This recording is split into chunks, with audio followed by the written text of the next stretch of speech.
नमस्ते, मैं किरण यादव। मैं जब से बिहार से आई हूँ तो कुछ लोग मुझे फ़ोन करके बोल रहे हैं कि किरण जी, जब से आप जेल से आई हैं तब से आप भूल ही गई हैं कि क्या मुद्दा उठाना है, किस पे बात करना है। तो मैं उनको बताना चाहती हूँ कि मैं भूली नहीं हूँ। मैं कभी नहीं भूली हूँ कि मुझे क्या बात करनी है, मेरे साथ किसने अत्याचार किया, मेरे साथ क्या हुआ बिहार में, वो मैं नहीं भूली हूँ। आपको पता है कि एक हम आम फैमिली से बिलोंग करते हैं, इसकी वजह से पेट के लिए संघर्ष कर रहे हैं, ठीक है, दूसरे स्टेट में जा कर के। तो ये जो हमारा काम काज था, अब हम सलट लिए हैं और साथ ही साथ मैं कुछ वकीलों से सलाह भी ले रही हूँ, वकील से। इसलिए कि मुझे जो मेरे साथ जो झूठा मूठा आरोप लगा करके जो मुझे जेल भेजा गया, बिहार पुलिस पे भी कंप्लेन करना है मुझे, और साथ ही साथ नीतीश कुमार पर भी एफआईआर दर्ज करनी है मुझे, कि किस तरीके से एक महिला के चरित्र के साथ खिलवाड़ करवाता है, दूसरे का गंदा वीडियो पर उसका नाम लिखवा देना। अगर एगो कहावत है हमारे बिहारी में कि तोड़ा से न जीतम तो तोहर कदुआ उजाड़म। तो एक बात बताइए कि ये लोग जो जब इस तरीके का खिलवाड़ किया हमारे साथ में, हमारे चरित्र पर जब हमला किया, तो हमको उल्टा गुस्सा होने के बजाय हम इन लोगों पर तरस आ रही थी हमें, कि बताओ कि हम तो एक महिला हैं, हम तो ये जो राजनीति है इस सब से हम घर से भी यही बात से गुजरते हैं कि जब एक महिला से कोई नहीं जीत पाता है ना घर के लोग, तो कहता है कि तू रंडी हते, छिनार हते, बेश्या हते, और कह के निकल के जीत जाता है कि हम तो तुमसे जीत गए, तुमको हम रंडी छिनार बना दिए।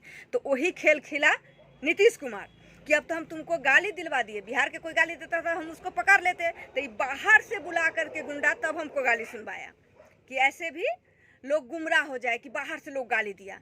बाहर के लोग, मुद्दा बिहार के है, बाहर के लोग क्यों गाली देगा रे? और सत्ता में बैठा हुआ तू है, और बिहार में कैसे, जैसे ललुआ के बेटा वो चुप्पी साध लिया ताकि हमारे जो समाज के लोग हैं वो गुमराह हो जाए कि उसने कुछ बोला ही नहीं। अरे जो पढ़ल लिखल ना है वो ना गुमराह हो जाएगा, जो पढ़ल लिखल है वो सब बात को सर्च कर रहा है कि तू काहे चुप बैठा और कैसे तू चुप्पी साध लिया।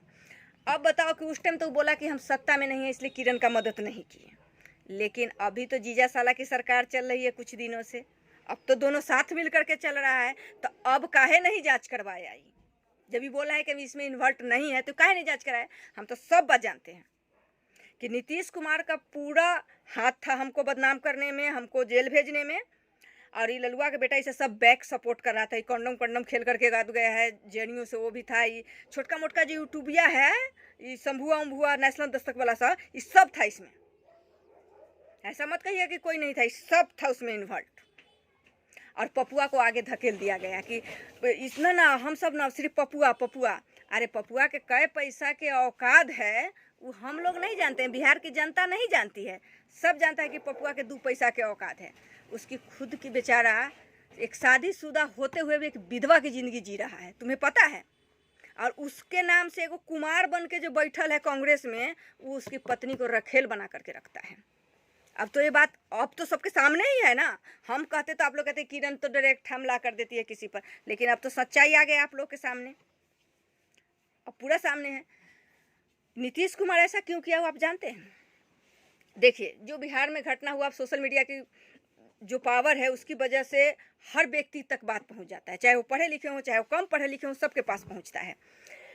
बालिका गिरी मुजफ्फरपुर कांड, जहां से 45 गो लड़की को मतलब डेली उठा करके एकाएकी करके लड़की को जाती थी यहाँ नीतीश कुमार के आवास पर, और वहाँ नीतीश कुमार, पूरे बिहार में शराबबंदी है, और वहाँ नीतीश कुमार सबके साथ गांजा दारू पीता था, और छोटी छोटी बच्चियों के साथ ये सब मिल करके दुष्कर्म करता था, जिसमें 45 गो लड़की के साथ दुष्कर्म हुआ, जिसमें 14 गो लड़की प्रेग्नेंट हो गई थी। और उसके बाद उस लड़की को मार करके वही बालिका गृह में दफना दिया गया था। जब इस बात की जब जांच हुई तो उसका कंकाल मिला था। क्या ये झूठ था? अगर ये बात मैंने लोगों के सामने रख दी तो मैंने कौन सा बड़ा गुनाह कर दिया था कि ये मेरे चरित्र के साथ खिलवाड़ करने आया है? मैं तो कह रही हूँ कि जिस वीडियो पर तू किरण यादव लिखवाया है वो वीडियो नीतीश कुमार की भतीजी का है। अब नीतीश कुमार जांच करवा के बताए कि उसकी भतीजी नहीं है। ये सब इस देखिए, जैसे ही हम तो सोशल मीडिया पे अपनी बात रखते थे हमेशा, अब लोगों को बात वो अच्छी लगी, सच्चाई लगी, तभी तो लोग हमसे जुड़े। तो ये बात को लेकर के ललुआ के बेटा के बहुत तकलीफ था।